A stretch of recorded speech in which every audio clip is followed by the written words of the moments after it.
Coach McClain start with an opening statement and then take your questions.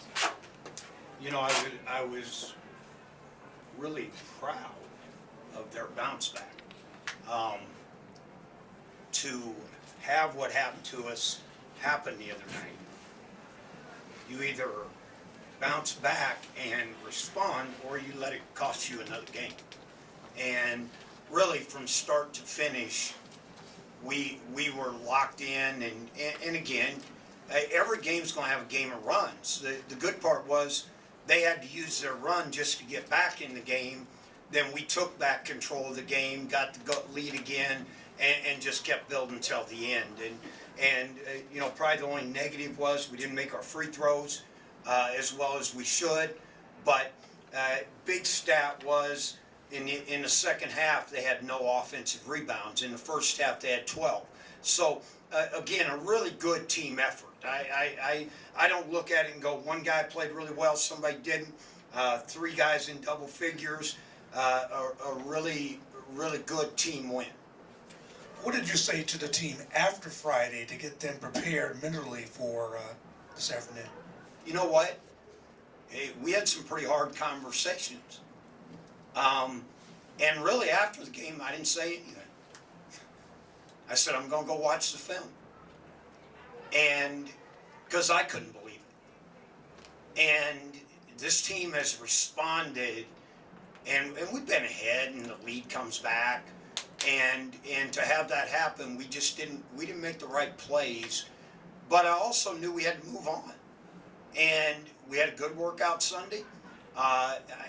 One thing about it, good or bad, this group doesn't let one thing hold on to them too long. And they knew it. You didn't have to tell them. They knew what had happened. And yet we knew we were facing a Milwaukee team that was fighting to still make the tournament and had to win out to make the tournament. And so you had to turn it to today. And you know, I can't say enough about the marketing people and the cancer research people that did a lot to get a great environment in here, and the bar stool and all the things that were going on. It made a big deal on a Sunday afternoon game when you just lost a tough game. Coach, Milwaukee took the lead on that right three, 52-49, with just about 12 minutes left. And then you guys after that were just outstanding on defense. Held them to just 2 field goals the rest of the game, went an 18-0 run, put it away.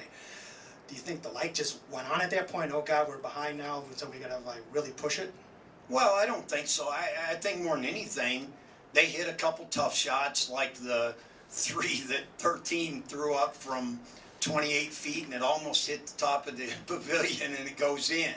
You know, and yet that's when I thought Ferd came back, answered the 3, and then we got back to guard and got physical and made winning plays. You mentioned Tarkus with his big 3 to kind of respond. How big has that 3-point ball been for you guys, not only today but for this season? Well, it's something that, you know, again, you look at the number, and we only shot 21 today. Same amount we shot against Green Bay, but we made 3 against Green Bay. If we make 6, if we make 7, might have been a whole different game. But you know what? It's like there when we finally made the final push run to kind of get it to where the game was out of reach. G knocks down that 3 wide open. 3s you have to make when you're wide open. Tough ones are tough ones, but when you get a wide open one, you got to nail it. And I really thought in the first half to play a Jamie off the bench, and what the average fan can't see right now is what Jamie does when he's on the court, because now people are pretty much, when he's in the game, not leaving him. Well, then that means they can't help with their guy, and it's opening things up for other people. And so, you know, again, that's why I go back to a really good team win. Coach, last 6 games, you've had a double-digit lead in the first half. How are you going to be able to kind of tell the team, like, okay, we've got to maintain that momentum going in the second half? Well, and again, it's a good problem to have. I mean, hell, we could be down 18 at halftime and see if that works, but I ain't really into that. You know, I think there's just that You know the other team's in there getting, their coaches in there getting after them. They're going to come out and make a run at you. And then you got to respond to that run. And I thought that's what our guys have done every game. And the Green Bay game, you just got to get it out of your mind. Down at IUPUI, we were up big. They came back. We won the game. We took back control of it. And so, again, having done this a long time, the other team's always going to make a run. They're on full scholarship too. And so, you know, I think it's where I've always kind of liked coaching from that point, that they got to make a run to get back in the game. Now can we respond? And I thought today, like we have many times this year, they responded in a great way. Godwyn with his 1,000th career point today, how do you kind of put into perspective what he's meant for this team? Well, for a guy that, you know, a year ago was the sixth man in this league of the year, to have 3,000 point scorers on this team right now, again, and I always look at the game afterwards, and it's pretty evident for us because of how we play. We had 17 assists. See, if guys don't care about who scores, that's how you can have 3,000 point scorers. So many coaches try to run everything for one or two guys. I've never believed in that. I don't think that's, again, that's good for some people. It isn't for me. I want 5 guys on the court that can all score, and now let's figure out what that game gives us. And I think that's why we've got 3,000 point scorers. Now in my time here, 5 of them, and we'll continue to have many more of them.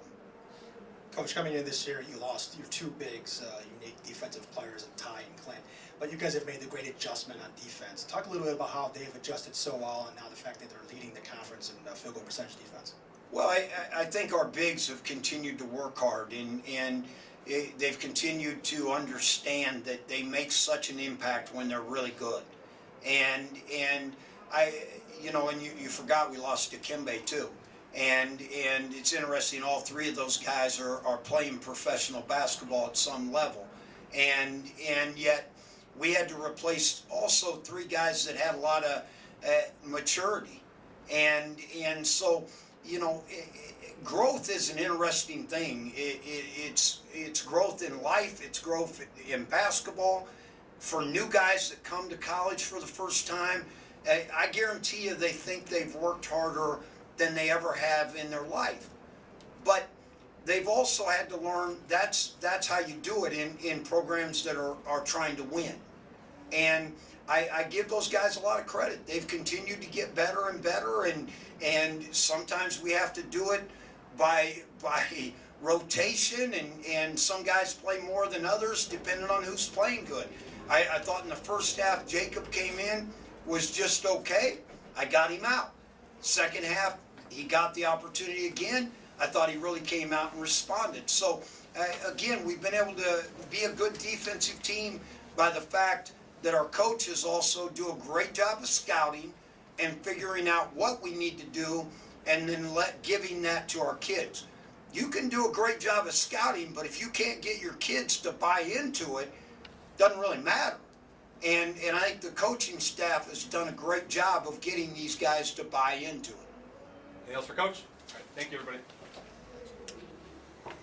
Bring Marcus and Godwyn back.